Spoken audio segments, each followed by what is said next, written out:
bonjour à toutes et à tous et ravi de vous retrouver pour Parlons-en à la une de l'actualité de ce jeudi. Emmanuel Macron est en Chine, il s'est entretenu avec Xi Jinping. Le président français a appelé à dépasser les désaccords existants entre les deux pays. Son homologue chinois de son côté plaidait pour une relation plus stable avec Paris concernant l'Ukraine et malgré les tentatives d'Emmanuel Macron. La Chine reste sur la même ligne, soutenir la paix sans condamner Vladimir Poutine. Ce sera également le sujet de notre discussion pendant une quarantaine de minutes, juste après les titres. Pendant sa visite, le président français a réagi à la condamnation en appel en Algérie du journaliste français Christophe Glaise. Nous continuerons d'agir auprès des autorités algériennes pour obtenir sa libération et son retour en France dans les plus brefs délais. Il a été condamné à 7 ans de prison pour apologie du terrorisme et possession de publications dans un but de propagande nuisant à l'intérêt national. L'Ukraine, également au cœur des discussions aux États-Unis. Steve Witkoff s'entretient aujourd'hui en Floride avec le négociateur ukrainien. L'émissaire de Donald Trump vient lui rendre compte du contenu de ses échanges avec le président russe mardi. Aucun compromis trouvé pour le moment. Le président américain assure, lui, que Vladimir Poutine veut mettre fin à la guerre.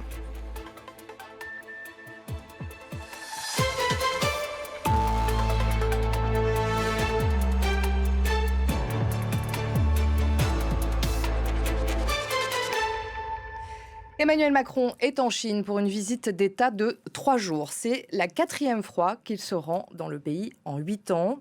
Le président français va devoir jouer les équilibristes. Les sujets qui fâchent sont nombreux, mais la France aimerait trouver des compromis, notamment sur le plan commercial. Emmanuel Macron est là pour défendre les intérêts industriels français, européens également, et il est là aussi pour sonder la capacité de Pékin à peser sur le conflit en Ukraine. Emmanuel Macron a rencontré tout à l'heure le président Xi Jinping. On va revenir sur cette visite avec nos invités. Jean-Philippe Béja, bonjour. Bonjour. Vous êtes sinologue, directeur de recherche émérite au CNRS. Vous connaissez très bien la société chinoise. On va en parler dans un instant. Emmanuel Linco, bonjour. Vous êtes également avec nous. Vous êtes professeur à l'Institut catholique de Paris et directeur de recherche à l'IRIS. Merci à tous les deux d'être là. Alors avant de discuter tous les trois, on va se rendre à Pékin exactement pour retrouver notre correspondante Eudeline Boichou.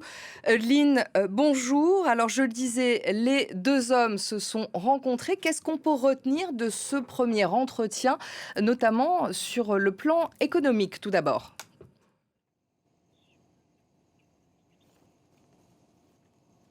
Oui, alors ce matin, lors de cet entretien entre Xi Jinping et Emmanuel Macron, l'un des plus gros dossiers sur la table des discussions, c'est bien le rééquilibrage des relations commerciales entre les deux pays et plus globalement le déficit commercial aussi avec l'Union européenne. On le sait, il est colossal, plus de 300 milliards d'euros.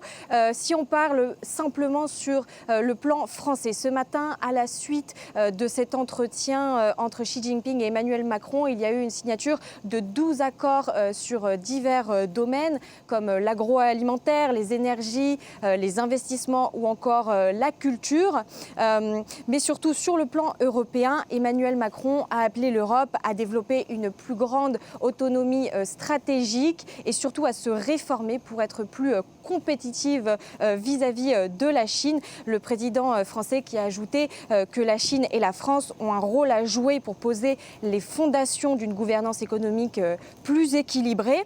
Une vision totalement partagée par son homologue chinois Xi Jinping, en tout cas en apparence. Il a indiqué qu'il souhaitait promouvoir une économie mondiale plus équilibrée, même s'il a également précisé lors de la déclaration à la presse que la Chine allait continuer à développer son économie sur le même modèle qu'elle le développe aujourd'hui. En tout cas, ces déclarations, elles sont importantes car la France et la Chine, toutes deux, vont présider des sommets très importants l'année prochaine, à savoir le G7 et la PEC. Eudeline, il n'y a pas eu d'avancée vraiment en revanche sur le dossier ukrainien.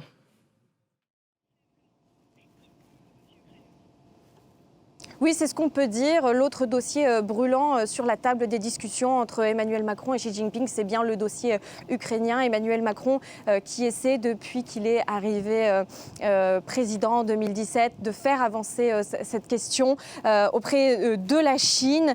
Il a d'ailleurs invité, lors de cet entretien, son homologue chinois à se joindre aux efforts pour arriver à un cessez-le-feu le plus rapidement en Ukraine. On le sait, la position de la France, elle est très claire vis-à-vis de la Chine. Elle attend de la Chine qu'elle joue un rôle de pays stabilisateur sur le dossier ukrainien. Emmanuel Macron qui a déclaré: il faut œuvrer ensemble pour une paix juste et durable, respectueuse du droit international.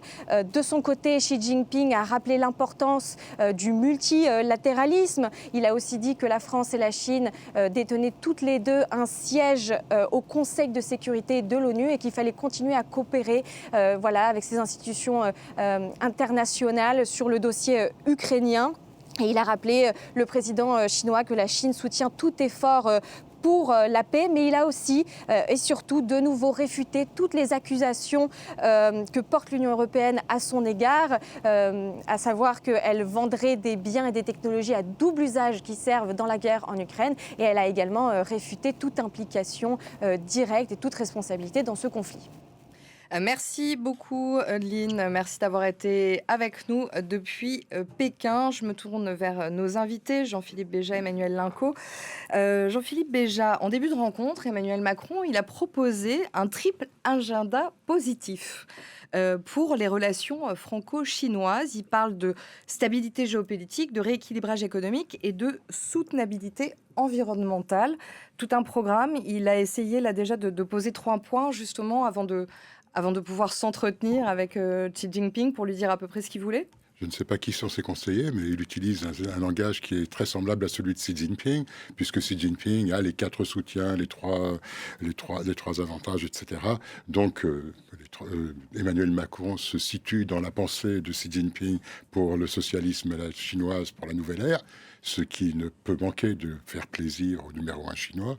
Mais quant à 2 premiers points, je pense qu'il y a guère de possibilités d'arriver à des solutions. Hein. Le déséquilibre des échanges entre la France et la Chine, il est structurel, il est très ancien et il risque pas, aujourd'hui, avec les capacités industrielles de la Chine et la désindustrialisation de la France et de l'Europe, d'être résolu à court terme. Sur ce qui est de la diplomatie mondiale, évidemment, chacun a ses intérêts et sa manière de voir les choses. Alors, il faut espérer simplement que Emmanuel Macron ne tombera pas dans le piège tendu à chaque fois par les dirigeants chinois, ce qui consiste à dire que la France et la Chine sont 2 pays extrêmement importants. Chacun est autonome et peut jouer un rôle extrêmement important dans le développement du multilatéralisme, ce qui, pour Pékin, permet, en fait, d'avancer ses pions dans les trucs. Alors, la troisième chose, c'est-à-dire la coopération sur le climat, écoutez, c'est quelque chose qui est évidemment absolument indispensable, puisque la Chine est un gros émetteur à la fois, mais aussi a pris conscience de l'importance de la lutte contre le dérèglement climatique. Mais elle continue d'avoir ses usines de charbon. Alors, elle continue à développer. C'est-à-dire qu'elle marcherait sur les 2 jambes, comme disait le président Mao.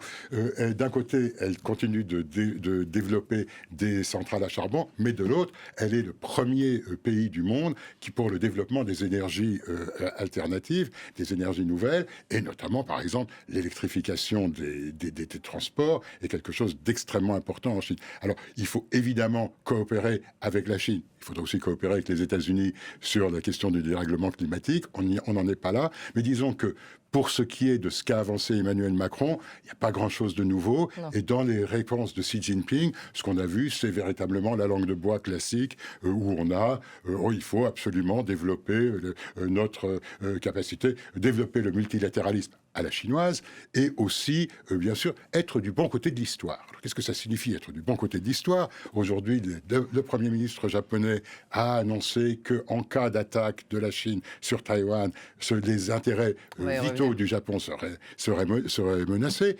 Ça veut dire, en fait, à la fin de la Deuxième Guerre mondiale, nous étions tous, la France, la Chine, les États-Unis et l'URSS, du même côté pour garantir un ordre international. Et aujourd'hui, il faut donc être du côté de la Chine et au fond, de la Russie pour garantir le nouvel ordre international. Les pays qui ont été invités aux célébrations du 80e anniversaire de la victoire sur le Japon, qui était donc la Russie, justement, la Chine. Il faut donc prendre position sur Taïwan, et la question de Taïwan a été réglée à l'issue de la Deuxième Guerre mondiale. Taïwan appartient à la Chine, donc voilà. Voilà le discours qui est sous-tendu par Xi Jinping et par Emmanuel Macron. On va revenir sur Taïwan, bien évidemment. Je présente Stéphane Lagarde. Bonjour, merci de nous avoir rejoints. Vous êtes journaliste à RFI, vous êtes surtout ancien correspondant aussi en Chine. Vous avez passé 10 ans là-bas. Alors, je vous voyais tous les trois réagir aux propos de Jean-Philippe Béja. Juste une question, si on peut revenir sur ce déficit commercial dont vous parlez et sur cette impossibilité finalement de ce rééquilibrage. Juste pour qu'on comprenne bien, il y a un déficit qui est de 47 milliards d'euros en 2024 pour la France. Il a doublé en 10 ans. Si on prend le déficit de l'Union européenne, il s'élève à 307 milliards d'euros. Je vous voyais en effet sourire. Est-ce qu'il y a une possibilité qu'on arrive un jour à ce rééquilibrage ou en effet, comme vous le disiez, c'est juste un doux rêve? Comme le dit Jean-Philippe Béja, c'est d'abord structurel, c'est ça qu'il faut comprendre. On a un vrai problème en Europe, c'est la désindustrialisation et donc on n'y arrivera pas simplement par des bons mots. Moi j'ai vu 2 visites d'Emmanuel Macron en Chine déjà et à chaque fois on a la même chose, on a ce même refrain. Alors du côté chinois c'est toujours ça avec la Chine pour les relations diplomatiques, on est amis, enfin on est en passe d'être amis en tout cas depuis que le général de Gaulle a 64, les relations, voilà. Donc on a ce côté-là, l'amitié franco-chinoise, la France a une relation spéciale, mais ils le disent à d'autres pays, mais ils le disent aussi à nous. Et puis côté français, on a toujours le rééquilibrage de ces relations commerciales, avec une différence cette fois, toutefois, moi j'entends beaucoup dans la bouche des grands patrons notamment, qui accompagnent cette délégation, et puis aussi dans la bouche du président et puis du gouvernement français, en tout cas, l'idée qu'on serait maintenant, et c'est vrai, l'Europe un pays émergent. Donc c'est ça qui a été complètement inversé, c'est que pendant des années, si vous demandez à n'importe quel ingénieur ou géologue, moi j'en ai vu par exemple qui travaillait sur le pétrole, par exemple dans le Xinjiang il y a longtemps, on a fait beaucoup de transferts de technologie. Alors transferts volontaires, souvent, parce qu'on avait le marché chinois en échange, ou alors du pillage, je ne sais pas comment vous appelez ça, en tout cas beaucoup d'ingénieurs on leur demandait de ne pas laisser mais nous on donnait, voilà, et la Chine en fait, on attend que la Chine nous donne maintenant en fait, voilà. Et elle ne donne pas. On ne laissait pas son téléphone portable dans la chambre, et aujourd'hui ça a un peu versé. Moi j'ai vu par exemple quelqu'un d'Arianespace qui était en Chine, ou d'autres ingénieurs qui travaillent sur l'espace, ils disaient que maintenant c'est plutôt nous qui voudrions copier leurs ordinateurs, parce qu'encore une fois, ça s'est complètement inversé, les technologies, la Chine ne vend pas que des produits voilà, on vend plus de textiles, on vend est-ce que la Chine est prête la difficulté, c'est pas simplement transférer ces technologies, voilà. C'est ça. Il y a ça d'abord, et puis il y a aussi un transfert de savoir-faire, je finirai là-dessus. Pendant des années, et encore aujourd'hui, moi je connais un Iranien là, qui a fait des grandes études en France, qui est devenu français, la Chine le démarche pour rentrer dans des programmes de talent, pour les faire venir en Chine. Et donc tant qu'on n'aura pas non plus aussi pas cette agressivité, mais cette vraie volonté de copier, comme on dit maintenant, les technologies chinoises, ça suffira pas, parce que la Chine est encore, pas que depuis l'OMC, en train d'emprunter aux Occidentaux et de continuer à le faire. Donc si on n'est pas plus agressif, en tout cas, il faut pas simplement transférer des technologies, il faut aussi qu'on ait des savoir-faire. Enfin voilà, comme l'a fait la Chine pendant des années, pour Airbus. Moi je me rappelle quand ils ont transféré, par exemple, la R&D de Peugeot à Wuhan, en Chine. Je sais pas ce qui est devenu Peugeot en Chine, mais il y a moins de voitures aujourd'hui. Emmanuel Linco, qu'est-ce que vous pensez? Est-ce que vous pensez que la Chine sera prête un jour à faire ce qu'ont fait les Européens, c'est-à-dire à faire ce transfert de technologie? Sous la contrainte. Sous la contrainte, c'est-à-dire surtaxation, comme le fait Donald Trump, des produits d'importation chinois, et surtout concertation entre les États membres européens par secteur. Parce que de toute évidence, dans le secteur de l'automobile, par exemple, nous n'avons pas les mêmes intérêts que les Allemands. Nous sommes d'ailleurs un peu moins impactés par notre relation avec la Chine que ne le sont les Allemands. Voilà, il faudrait en fait, d'une manière tout à fait pragmatique et par secteur, encore une fois, trouver des concertations qui pourraient dépasser aussi l'Union européenne, c'est-à-dire des concertations avec la Corée du Sud ou le Japon sur des questions industrielles, de défense notamment, et ça commence, mais aussi d'un point de vue multilatéral pour contraindre la Chine à respecter aussi le droit international. Et à mon avis, ce n'a pas été, je pense, suffisamment pensée suffisamment mûrie, notamment sur la question ukrainienne. Est-ce que les Chinois vont retirer leur soutien aux Russes sur la question ukrainienne? La réponse de toute évidence est non. Et c'est non parce que les Chinois ont tout intérêt à ce que ce conflit perdure. Cela permet de retenir les Américains sur le front ouest, cela affaiblit la Russie au profit de la Chine, l'Union européenne aussi au profit de la Chine. Donc il faut réagir, c'est-à-dire que c'est de la confrontation, du donnant-donnant. Vous n'êtes pas suffisamment conciliant sur le volet ukrainien, eh bien nous allons plus que jamais soutenir les Japonais, les Coréens et les Taïwanais. Mais est-ce que l'Europe a les moyens de faire ça, justement, puisque souvent... L'Europe, au niveau entité, non. Mais précisément, s'il y a des concertations entre certains États européens, dont la France pourrait être le moteur, oui. Incontestablement, ça c'est possible, ça ne relève pas de l'utopie. Mais en tout cas, sur la question ukrainienne, Xi Jinping ne cédera jamais, tout simplement parce que, comme Vladimir Poutine, il a été biberonné à l'idéologie stalinienne, et d'autre part parce que s'associer avec la Russie, même si cette relation entre Moscou et Pékin est profondément déséquilibrée, c'est une façon de faire bloc contre les Américains. Donc, pas question de lâcher Moscou sur ce point-là. Vous parlez de l'Ukraine, alors on va continuer à en parler. On viendra après sur les échanges commerciaux notamment. La Chine soutient tous les efforts pour la paix et continuera à jouer un rôle constructif pour une solution à la crise, a dit Xi Jinping. En même temps, elle s'oppose fermement à toute tentative irresponsable visant à rejeter la faute ou à diffamer quiconque. Il a voulu faire passer un message là. Bon, là, c'est très clair. Enfin, je veux dire, comme disait justement Emmanuel, les intérêts de la Chine, les intérêts du Parti communiste chinois sont justement que cette guerre dure. Parce que ce bloc sino-russe est très déséquilibré en faveur de la Chine, contrairement à ce qui se passait dans les années 50, où la Chine s'était appuyée sur l'Union soviétique. Aujourd'hui, on a un renversement. Vous savez, on parlait du Dage, c'est-à-dire le frère aîné. Alors, le frère aîné, dans les années 50, c'était l'Union soviétique. Aujourd'hui, le frère aîné, c'est naturellement la Chine. Et plus la guerre dure, plus la Chine devient un frère aîné important.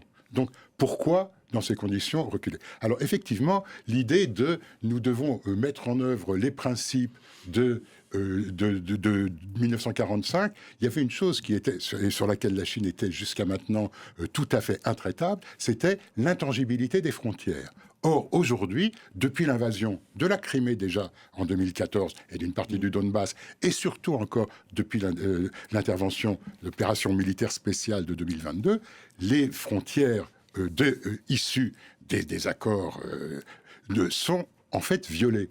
Dans ces conditions, on se demande, il y a un certain nombre on pourrait prendre la Chine au mot, c'est-à-dire vous touchez aux frontières dans ces conditions. Pourquoi est-ce que la mer de Chine du Sud, d'ailleurs, ce sont des frontières contestées dans la mer de Chine du Sud, on pourrait aussi décider de s'y opposer. Alors il y a une difficulté. On a aujourd'hui un monde qui est non pas multipolaire, mais largement tripolaire, mais en fait bipolaire. La question qui se pose pour l'Europe, c'est de devenir la troisième puissance. Et l'un des arguments de l'Europe, si elle pouvait évidemment parler d'une seule voix, ce serait justement de revenir au droit international. Aujourd'hui, la Chine paie ce qu'on appelle lip service, c'est-à-dire elle se rapporte au droit international, mais n'a nullement l'intention de le mettre en œuvre quand ce n'est pas dans ses intérêts.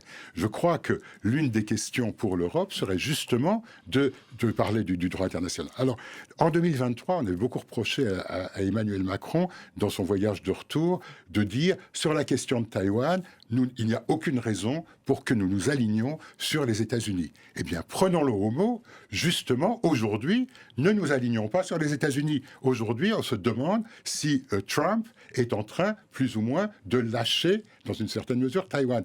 Juste après son échange avec Xi Jinping il y a quelques jours, il a téléphoné à la première ministre japonaise en lui demandant de modérer ses propos sur l'affaire de Taïwan. Alors, je crois qu'il serait particulièrement important aujourd'hui de de montrer notre solidarité avec les voisins de la Chine et de dire que justement, la question de Taïwan, c'est quelque chose d'intangible. Il faut que le statu quo s'y maintienne. C'est un des problèmes importants. Nous avons aussi d'autres questions dans le Pacifique et en mer de Chine du Sud. Les Français, comme vous savez, l'Empire français, le soleil ne se couche jamais dessus.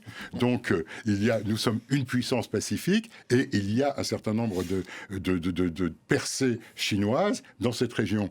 Il faut aussi en parler. Alors, je ne parle pas de l'Afrique et du reste du monde, mais la Chine actuellement est dans une phase offensive, mais elle n'est pas non plus si forte à l'intérieur. Et ça, j'espère qu'on pourra en parler. Le régime de Xi Jinping n'est pas si fort qu'il en a l'air. Et Xi Jinping n'est pas aussi incontesté qu'on peut le croire en le voyant de loin. Je fais réagir juste Stéphane Lagarde, je vous voyais réagir.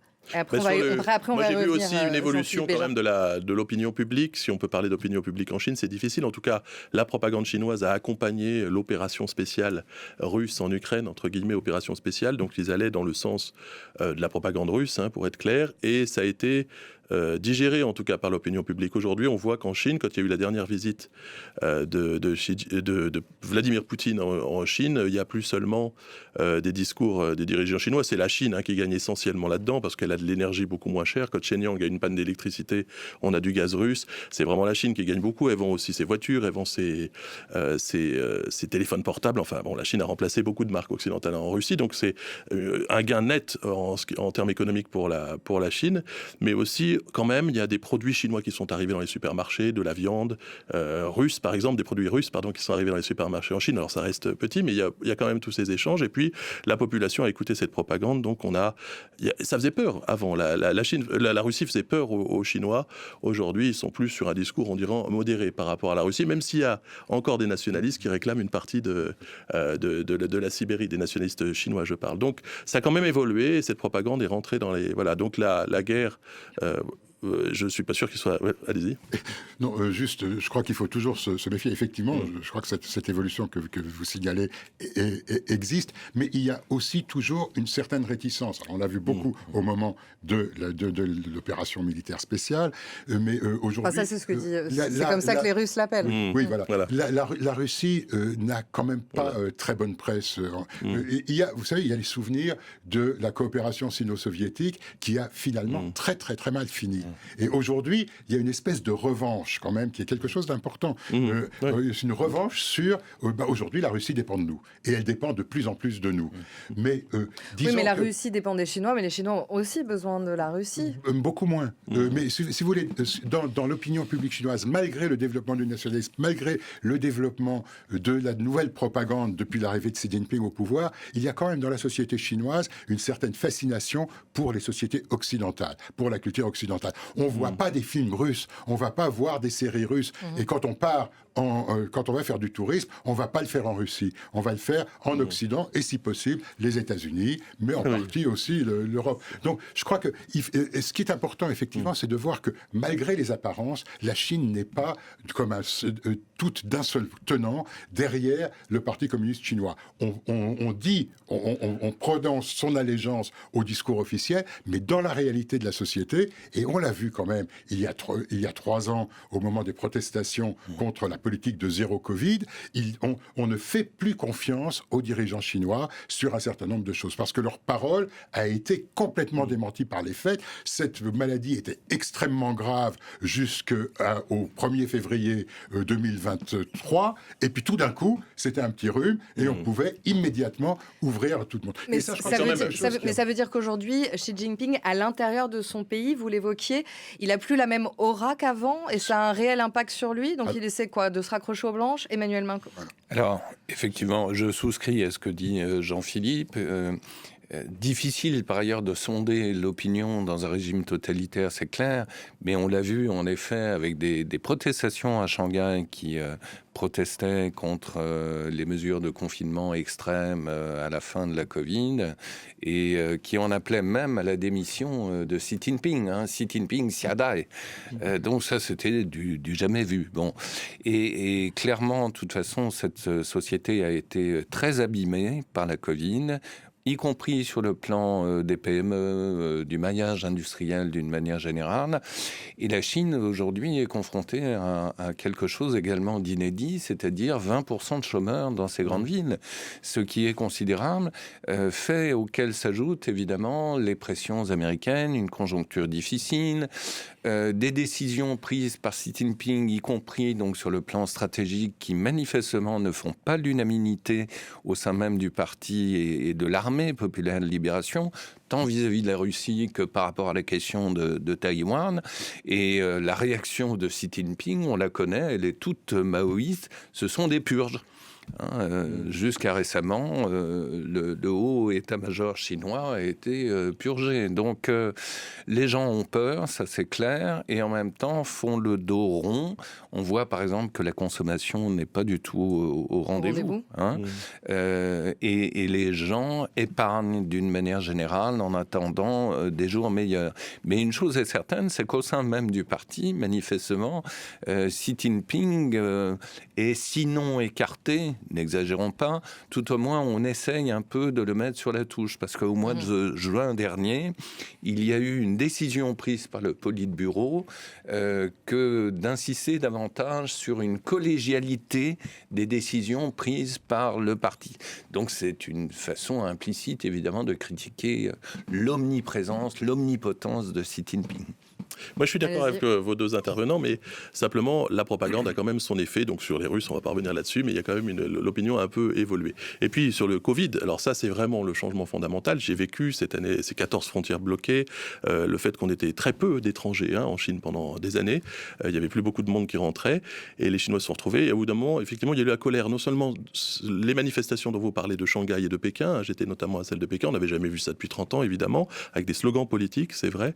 Mais il y avait surtout, dans les résidences qu'on appelle les gardiens des résidences, qui sont plutôt du côté du régime d'habitude, et qui là se sont mis une semaine avant à sonner, à dire on veut sortir, on ouvre les grilles, on casse les... Voilà, donc il y a une exaspération, et vous avez raison de souligner le chômage des jeunes, notamment, de cette baisse de la consommation pour les anciens, mais aussi pour les jeunes. La Chine a le même problème aujourd'hui que les pays développés, c'est-à-dire qu'il y a une classe moyenne de 400 millions, on parle de 400 millions de Chinois dans la classe moyenne, et cette classe moyenne, les jeunes qui ont fait des études ne veulent plus aller dans le 996, là, ce travail là où c'est bien payé dans les technologies, où on travaille beaucoup dans les hautes technologies. Ils ne veulent pas non plus se retrouver payés debout dans des cafés ou ailleurs, et donc ils ne trouvent pas de travail. Et ça, c'est un vrai problème, effectivement, et c'est de la contestation en puissance pour le régime. J'aimerais après qu'on revienne sur le dossier ukrainien, parce que là, on est surtout normalement sur la visite de Macron en Chine, donc là, on dévie un petit peu, mais c'est très intéressant. Je ne crois pas qu'on dévie, en fait, parce qu'en réalité, ce qu'il faut voir, tout est lié, que, bien sûr, évidemment. On a des sociétés qui sont les unes face aux autres. Et très, très fréquemment, on ne regarde pas ce qui se passe derrière un discours gouvernemental. Juste un dernier mot sur cette question. Il y a un phénomène en Chine depuis quelques années qui est extrêmement important, qui s'appelle tramping. C'est-à-dire que les gens disent on s'allonge et on ne fait plus rien. Il y a un déclin démographique qui à moyen terme, est extrêmement grave pour le régime. Or, aujourd'hui, les gens disent on ne veut pas faire d'enfants. On ne veut pas faire d'enfants et on ne veut pas se lancer dans cette course à l'échalote comme l'ont fait nos parents.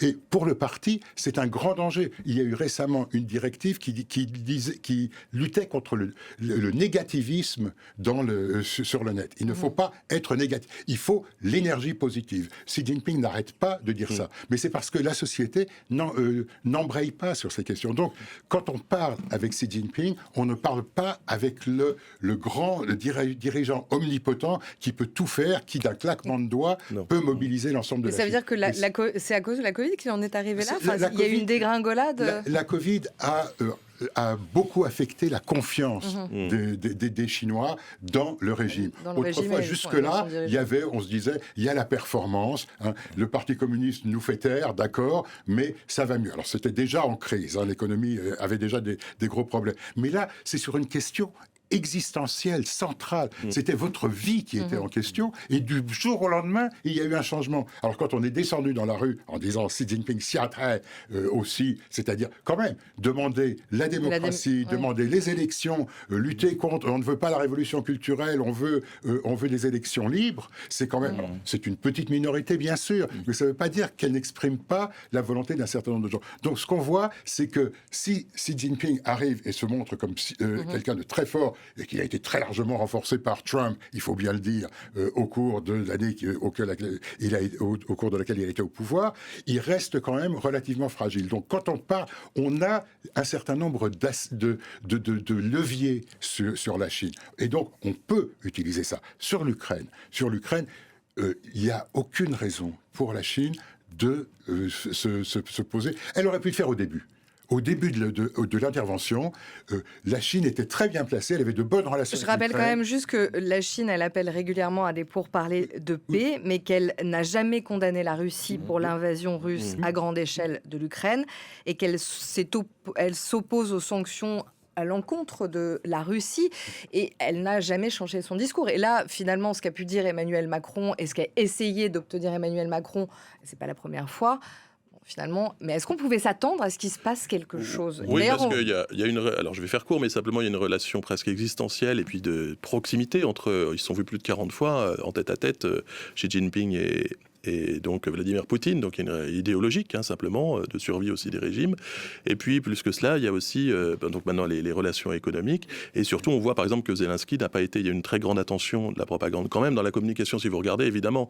Moi, je pense que la Chine répète toujours qu'il respecte les frontières, parce qu'évidemment, ce serait dangereux pour la Chine si on commençait pas à respecter, par exemple, les frontières dans leur sens pour Taïwan.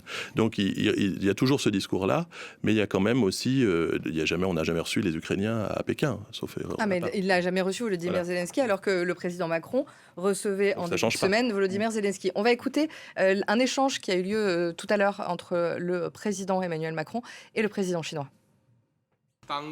Notre monde est loin d'être tranquille. Sur la crise ukrainienne, la Chine soutient tout effort en faveur de la paix.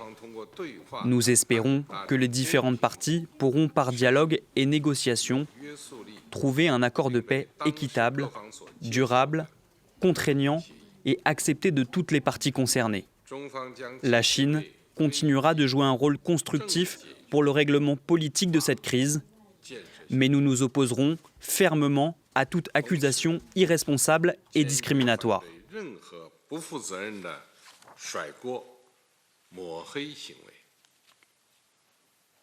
En tant que membre permanent du Conseil de sécurité des Nations Unies, nous avons une responsabilité particulière et je crois que nous devons tout faire pour que justement les compromis soient trouvés, mais que derrière le droit international soit préservé et que la stabilité soit tenue dans la durée. J'espère que la Chine pourra se joindre à notre appel et à nos efforts pour parvenir dans les meilleurs délais à tout le moins à un cessez-le-feu sous la forme d'un moratoire sur les frappes visant les infrastructures critiques. C'est clé pour l'hiver qui vient, puisqu'aujourd'hui, les infrastructures civiles et en particulier énergétiques sont toujours sous le feu russe, mais plus largement que nous arriverons à œuvrer ensemble pour cette paix juste et durable, c'est-à-dire respectueuse du droit international. Emmanuel Linco, vous disiez sans conviction aucune, finalement, quand on entend ce que vient de dire Emmanuel Macron, suite à ce qu'a dit je vais reprendre Xi Jinping. un argument tout dialectique d'Emmanuel Macron lui-même. C'est vraiment de la poudre à perlimpinpin. Effectivement, aucune conviction dans le ton même d'Emmanuel Macron. Bon, ce qui en dit long d'une part. Et puis d'autre part, les Chinois, oui, diront toujours on est pour la paix, mais tous les dictateurs, y compris Adolf Hitler, disaient après l'annexion des Sudètes, on est de toute façon pour la paix. Donc évidemment, il ne faut pas donner le moindre crédit à ce type de déclaration. Ce que nous disions tout à l'heure, encore une fois, c'est que la Chine n'a aucun intérêt à ce que la guerre cesse. Elle en a besoin. C'est une façon, encore une fois, de retenir les Américains sur le front ouest, d'affaiblir les Russes, d'affaiblir l'Union européenne. Mais en définitive, Emmanuel Macron n'a pas d'emprise, évidemment, sur les Chinois, on le sait bien, personne d'ailleurs, sauf qu'il faut compter peut-être sur une chose, alors c'est cynique de ma part, mais en fait, cette relation sino-russe est une relation qui repose essentiellement sur deux hommes. Xi Jinping et Vladimir Poutine. Ils sont nés pratiquement la même année, l'un en 52, l'autre en 53. Est-ce que l'un a une influence plus grande sur l'autre? Est-ce que Xi Jinping a plus d'influence sur Vladimir Poutine Non, même s'il y a une fascination réciproque, et puis, comme disait Francis Ponge, le poète, ce sont des hommes troués, c'est-à-dire qu'il y a un trou qu'il s'agit de combler, soit par de la revanche sociale, soit par de la revanche nationaliste. Donc, ils répondent aux mêmes mobiles, je dirais. Mais non, il n'y a pas de fascination. Ça, c'est important. C'est ce que disait Jean-Philippe, d'ailleurs, tout à l'heure. Qui, d'ailleurs, aimerait réagir.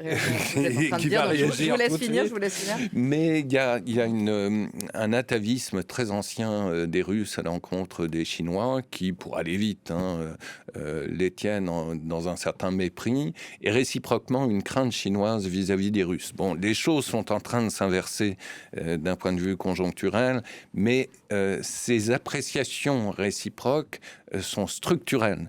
Donc, qu'est-ce qui se passera quand Xi Jinping disparaîtra ou quand Poutine disparaîtra? Pas sûr du tout que les deux États continuent de maintenir des relations comme celles que nous voyons. Non, mais la question est de savoir si l'Ukraine existera encore ce jour-là. Ça, c'est un vrai problème. Non, je crois qu'il y a eu une fascination de Xi Jinping pour Poutine au début de son premier mandat.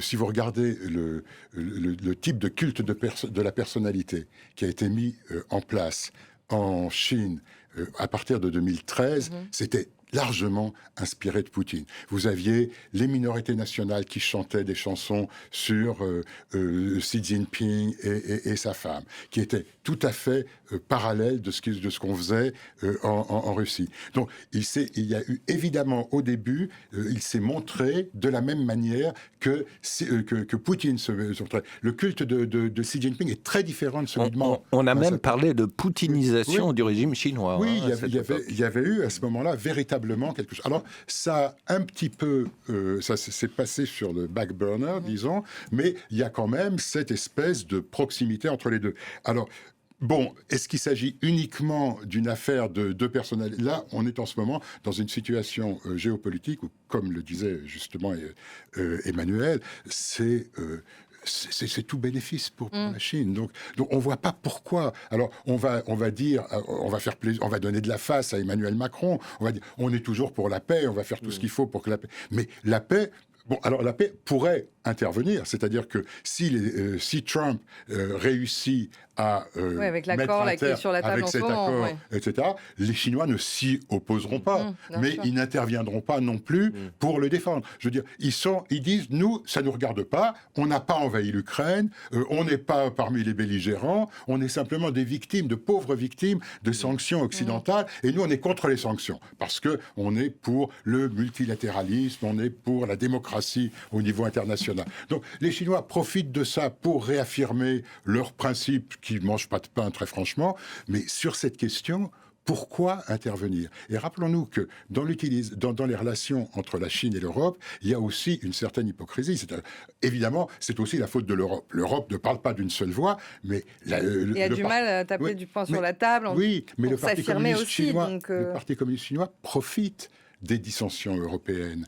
C'est-à-dire qu'on se rapproche plus de la Hongrie, par exemple, on se rapproche plus de la Slovaquie, et on essaye de mettre un coin entre les divers Européens. Vu de Pékin, il faut absolument séparer l'Europe des États-Unis pour arriver à briser le front occidental. Alors vous me direz, ils sont là-dedans bien aidés par Donald Trump, très clairement. Dans les principes de la diplomatie chinoise, il y a la non-ingérence, entre guillemets, puisque dans les mers de Chine, on voit bien qu'il y a un peu d'ingérence. Donc non-ingérence dans les affaires des autres pays, c'est ce qu'ils disent par exemple pour l'Ukraine. Et puis il y a aussi le fait de non-ingérence, et puis aussi alors j'ai oublié, pardon, ce que je voulais dire, je suis vraiment désolé. En tout cas, voilà, donc là, aujourd'hui, pour l'Europe, on peut dire qu'ils aiment bien aussi avoir des relations bilatérales. C'est aussi le principe, ils préfèrent ça. Donc quand il y a un sommet européen, généralement, c'est suivi par une visite, effectivement, chez les proches, entre guillemets. Donc la Hongrie, on parle aussi de la Serbie. Enfin voilà. Donc il y a ce côté, chez les Chinois, c'est vrai qu'on préfère. C'est pour ça d'ailleurs que là, c'est pas le cas pour cette visite, mais Emmanuel Macron a toujours amené les Européens avec lui pour essayer de faire front commun. C'est vraiment l'idée de la France et de Paris, c'est toujours de montrer un front uni des Européens, parce que face à la Chine, tout seul, c'est difficile. La seule avancée concrète de la Chine par rapport au volet ukrainien, c'est d'avoir promis dans son plan de paix la non-utilisation de l'arme nucléaire, enfin l'interdiction de l'arme nucléaire. Bon, mais maintenant, ce ne sont que des promesses, bien sûr. En ce qui concerne la visite d'Emmanuel Macron, il s'est félicité tout à l'heure de la volonté réaffirmée de la Chine de favoriser l'accès au marché chinois des produits français, en particulier dans le secteur de l'agroalimentaire. C'est une petite goutte d'eau dans l'océan, parce que je vous vois sourire tous les trois. On a une impression de déjà-vu quand même. À chaque fois qu'il y a ce genre de visite, on a le porc, le cognac, le bœuf. Alors, puis on pense qu'il y a des avancées. Donc vous qui êtes spécialiste, toute visite doit se terminer par une avancée. Donc si vous ne faites pas d'avancée, vous n'allez pas dire... Il y a des contrats qui sont quand même signés. Oui, mais les contrats ont été préparés bien avant. Oui. C'est jamais, les contrats ne sont pas signés. On s'engage. On a dit, on va développer la coopération avec EDF sur... Pourquoi pas? Ça ne mange pas de pain. Ça ne veut pas dire des contrats véritables. Et qu'est-ce qu'on fait avec les terres rares? Parce que ça, les terres rares, c'est quand même quelque chose de très important. Juste, je rappelle pour nos téléspectateurs, les terres rares, ce sont des minerais stratégiques qui sont essentiels pour la construction des batteries, des écrans, pour les éoliennes également. Et le souci, c'est que la Chine, elle encadre vraiment de façon très stricte ses exportations. Oui. J'imagine que Emmanuel Macron est là aussi pour ça. Alors, deux choses. L'agroalimentaire, effectivement, ça peut faire sourire. Enfin, par rapport à la question du cognac, ça emploie 10 000 personnes en France. C'est ça. Bon. Mais le cognac, ils ont quand même réussi à trouver plus ou moins un compromis pour l'instant. Justement, par secteur. Et avant le voyage. Et en même temps, l'agroalimentaire répond à un réel besoin, celui de la sécurité alimentaire en Chine. La Chine dépend des marchés extérieurs et il y a un problème d'hygiène, de pollution, etc. Donc là, il y a vraiment un secteur effectivement à exploiter. L'autre aspect dont vous parliez, l'autre secteur, les terres rares. Rappelons un fait quand même historique qui donne à réfléchir. Il y a 30 ans, la France était en situation de monopole mondial quant au raffinage des terres rares. Vous voyez, donc on a délocalisé, la mondialisation a très largement profité à la Chine également sur ce volet-là, et donc les Français comme les Américains, comme tout le monde, essayent de gagner du temps par rapport à la Chine pour essayer de trouver d'autres gisements de terres rares. Ils existent. Mais il faut du temps et donc du compromis. Il faut le temps, la technologie. Il faudra diversifier les choses, mais là, c'est l'intelligence de l'État planificateur et la puissance chinoise, c'est ça. C'est de pouvoir mettre les tramways avant les villes, par exemple. Ils ont vraiment une planification, les kilomètres de route, ce que vous voulez. Et les terres rares. Moi, j'étais à Baotou il y a un petit peu de temps déjà, mais c'est une des mines de terres rares. Il faut comprendre aussi qu'il y a 30 ans, effectivement, nous, on avait nos terres rares. Il y en avait d'ailleurs partout, parce qu'on peut les trouver partout, ces terres rares. Le seul problème, c'est que c'est comme les semi-conducteurs. C'est extrêmement polluant. Donc, on a délocalisé tout ça. On a donné aux Chinois, on a donné les semi-conducteurs aux dragons asiatiques et à la Chine aussi, parce que c'est des bains chimiques. Pareil, c'est plein de maladies. Donc, quand vous allez à Baotou, vous voyez les conditions de travail. C'est quand même très difficile, les terres rares. Donc, voilà, les faire revenir, au moins diversifier, ça sera déjà ça. Pour l'agroalimentaire, ça, c'est une bataille, je l'ai vu. Effectivement, avant chaque visite, c'est signé avant. Et puis, c'était un long travail des diplomates, mais ça a été très important pour le porc, parce que la Chine est un énorme consommateur de porc et ça intéresse les Français. Pour le bœuf, on nous a fait la première livraison d'1 tonne de bœuf pendant la foire des importations, alors par Alibaba ou j'en sais rien. Bon, ça, c'est un peu encore anecdotique, mais c'est une vraie bataille. Et puis, il y a le cognac, ce que vous voulez. Et la dernière chose, c'est quand même le luxe. Je ne sais pas si vous voulez y venir, mais... Il nous reste très peu de temps, mais là, pourquoi les voyages à Chengdu, le Chengdu ce soir, le départ du président à Chengdu. Justement, j'allais y venir. Oui, là-bas. Allez-y, le luxe est là-bas. Chengdu, ils ont délocalisé. Il y a des rues du luxe à Chengdu pour que les consommateurs de l'Ouest chinois puissent acheter des sacs à main ou d'autres choses, des parfums occidentaux. Et puis, c'est important de souligner aussi que c'est assez rare, en fait, que les dirigeants étrangers soient reçus en dehors aussi de Pékin. Non, d'habitude. Non, ça, c'est pas vrai. C'est la presse française qui le dit. C'est la presse française qui le dit. Tout le monde va au moins ça, c'est remis en place. Pas toujours accompagné. D'ailleurs, Chirac a été le premier à visiter Chengdu. Et on parle de cette diplomatie du panda, c'est important aussi malgré tout, puisqu'on sait qu'il y a ces 2 pandas qui sont rentrés. La Chine dit qu'elle va nous en prêter d'autres. Puisqu'on tombe dedans, bien sûr, c'est très important. Vous savez, il faut être deux pour danser le tango, comme on dit. Et si on se moque des pandas, il n'y aura plus de diplomatie. Mais c'est pourquoi? du panda. C'est pour afficher aussi, malgré tout, cette visite là, à Chengdu, c'est pour montrer qu'il y a quand même une entente entre la Chine et la France. Oui, mais ça, écoutez... Mais c'est du paraître. Non, mais ça, c'est franchement, justement, c'est le genre de choses... Nous avons une relation spéciale. Voilà deux pandas. Oui, d'accord. Okay. Mais est-ce que ça change quelque chose au niveau mondial? Est-ce que ça change quelque chose au niveau de nos relations? Sur le plan diplomatique, sur le plan économique? Juste sur le luxe et sur ce que vous disiez tout à l'heure.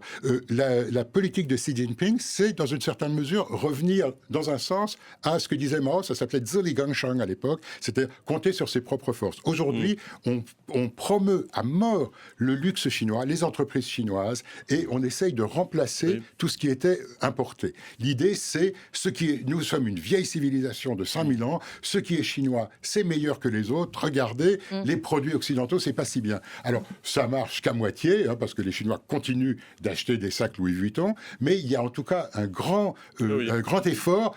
Alors, c'est aussi la vérité il y a un Starbucks chinois, vous avez des Carrefour chinois, etc. Et donc, il y a cette volonté. Alors bon, pourquoi pas, je veux dire, moi je suis pas contre, mais il faut bien voir que c'est plus difficile pour le luxe français à cause aussi de ce regain nationaliste qui est l'une des bases de la légitimité de Xi Jinping. Une dernière question, parce qu'il nous reste vraiment quelques secondes. Les droits de l'homme, ça va être abordé selon vous? Eh bien non, ou alors en off. Et effectivement, je rejoins Jean-Philippe sur ce point-là.